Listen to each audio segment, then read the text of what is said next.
Sidney, Montana is surrounded by farms that have been growing sugar beets for decades. But nearly 2 years ago, when Sidney Sugars closed its doors, those farmers had to try something new. Land, rich with opportunity. Yet the silence surrounding the once thriving Sidney Sugars factory is deafening. To Sidney itself is terrible. I mean, you lost all the jobs, you lost the tax base. For the farmers, it was a big hit too. The factory has been deeply rooted in eastern Montana since 1925. Its most recent owners, American Crystal Sugar Company, shut it down in April of 2023, laying off hundreds. They're working in gas stations and restaurants and just trying to get by, hoping that something better comes up. And leaving farmers stranded. That's all we've ever done here is grow sugar beets. It was a good way to make a living. You know, we were good at it, and everybody knew how to do it. The closure remains a big hit to eastern Montana farmers who knew the crop well. I hope that everybody can figure out a way to stay in business.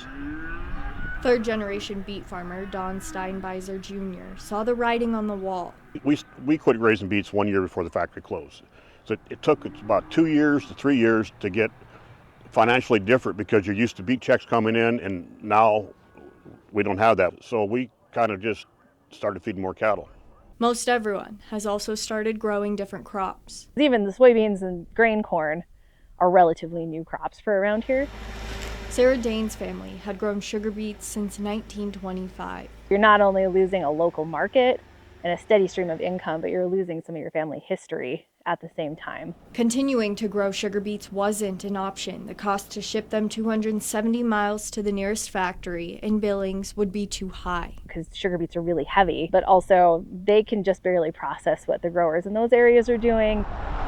The factory was sold in an auction this summer, but its future remains the question. Well, it won't be a sugar factory. Maybe something that ends up having a seed crushing plant and an ethanol plant tied together. Now, Dane drives a combine during harvest, and the beet diggers sit, unused, on a hill. It was a sad day. I actually was kind of emotional, and it was worse than I thought it was going to be. Like, that was the final nail in the coffin, even though I knew we weren't growing them. A hill overlooking the new normal. There's always hope. It's just trying to find the thing that fits for everybody. It was a good life, but this will be too. In Sidney, Haley Monaco, MTN News.